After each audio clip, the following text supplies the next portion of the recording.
IFS अधिकारी सुशांत नंदा, जो Twitter पर अपनी सक्रिय उपस्थिति के लिए जाने जाते हैं, ने इस तस्वीर को मंगलवार को साझा किया। इस तस्वीर में एक बाघ बेहद शांति से कैंप के प्रवेश द्वार पर बैठा दिख रहा है, मानो वह खुद ही जंगल का प्रहरी हो। इस दिलचस्प नजारे पर नंदा ने मजाकिया अंदाज में लिखा कि यह बाघ जंगल का असली गार्ड है। यह तस्वीर जंगल और वन्य जीव संरक्षण के महत्व को और भी उजागर करती है। एंटी पोचिंग कैंपों का उद्देश्य अवैध शिकार को रोकना और वन्य जीवों की रक्षा करना है। ऐसे में जब स्वयं बाघ ही इन कैंपों की निगरानी करता दिखे तो यह दृश्य किसी चमत्कार से कम नहीं है।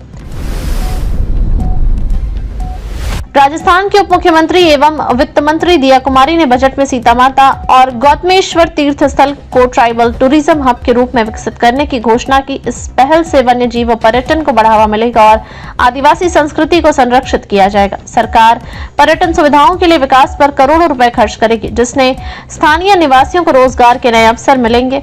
लंबे समय से स्थानीय लोगों की यह मांग थी, जिसे अब पूरा किया जा रहा है। यह परियोजना राज्य के पर्यटन और आर्थिक विकास के लिए एक महत्वपूर्ण कदम साबित होगी। राजस्थान के वन मंत्री संजय शर्मा की अध्यक्षता में हुई राज्य वन्य जीव मंडल की बैठक में वन्य जीव संरक्षण और विकास कार्यों को लेकर 16 नए प्रस्तावों पर चर्चा हुई। प्रस्तावों में Sita Mata, desert national park, Ramgarh Vishdhari, Bassi, Jamwa Ramgarh और सरिस्का से जुड़े सड़क निर्माण, मोबाइल टावर और जल आपूर्ति जैसे मुद्दे शामिल थे। टाइगर ट्रांसलोकेशन, गांव विस्थापन और प्रे बेस मैनेजमेंट जैसे विषयों पर भी चर्चा हुई। बैठक में अतिरिक्त मुख्य सचिव अपर्णा अरोड़ा, हाफ अरिजीत बनर्जी और अन्य वरिष्ठ अधिकारी मौजूद रहे।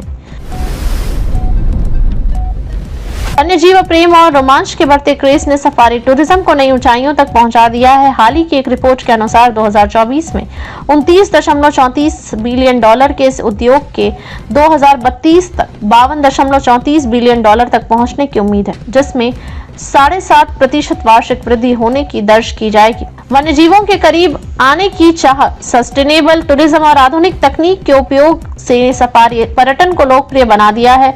अफ्रीका, भारत, ऑस्ट्रेलिया और यूके जैसे देशों में इसकी मांग तेजी से बढ़ रही है, जिससे यह क्षेत्र पर्यटन और संरक्षण में बड़ा योगदान देगा।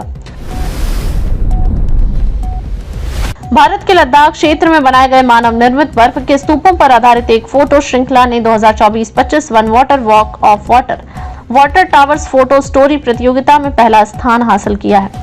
स्लोवेनियाई फोटोग्राफर सिरिल अजाजबेक ने इन स्तूपों को अपने कैमरे में कैद किया, जो सर्दियों के पानी को संचित कर गर्मियों में सिंचाई के लिए उपयोग किए जाते हैं।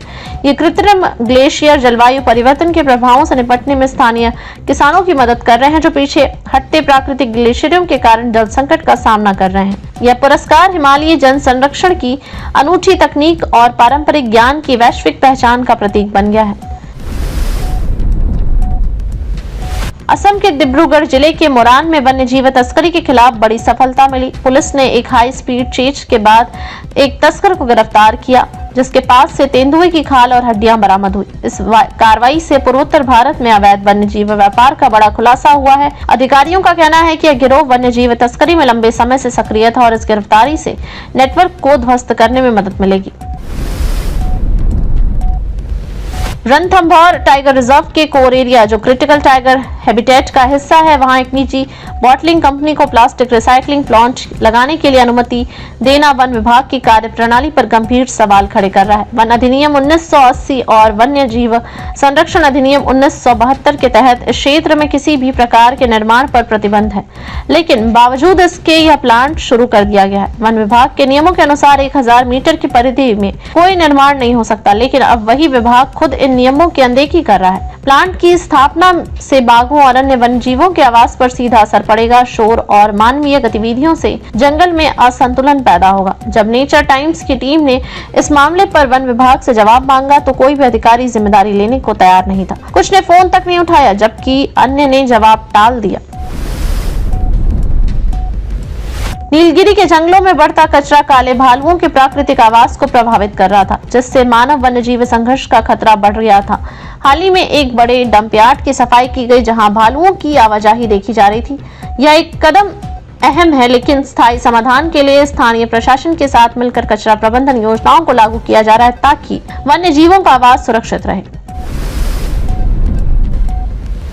केरल की हरी भरी वादियों, शांत बैकवाटर्स और घने जंगलों के बीच से गुजरती भारतीय रेलवे की पटरियां एक जादुई नजारा पेश करती हैं। धुंध से ढकी पहाड़ियों के बीच से गुजरती ट्रेन, झरनों की कलकल ध्वनि और हरियाली से तेजी वादियां यात्रियों को एक अनोखा सफर कराती है। भारतीय रेलवे न सिर्फ सफर का जरिया है, बल्कि प्रकृति के सौंदर्य का भी साक्षी बनता है। केरल की प्राकृतिक खूबसूरती और रेलवे के अनोखे मेल की ये तस्वीरें सोशल मीडिया पर धूम मचा रही हैं, जिसे देखकर हर कोई बस मंत्रमुग्ध हो जाता है। राजस्थान सरकार ने 2025 के बजट में पर्यावरण संरक्षण और सतत विकास को प्राथमिकता दी है। ग्रीन लंग्स, सोलर दीदी योजना, राजस्थान स्क्रैप व्हीकल पॉलिसी और वेस्ट टू वेल्थ पार्क जैसी योजनाओं की घोषणा की गई है। 900 करोड़ की क्लीन एंड ग्रीन इकोसिटी योजना के तहत 15 शहरों को हरित विकास से संवारा जाएगा। गांव में प्लास्टिक मुक्त पहल के लिए स्टील बर्तन बैंक शुरू किए जाएंगे। इन प्रयासों से राज्य को स्वच्छ, हरित और सतत विकास की दिशा में आगे बढ़ाने का लक्ष्य रखा गया है।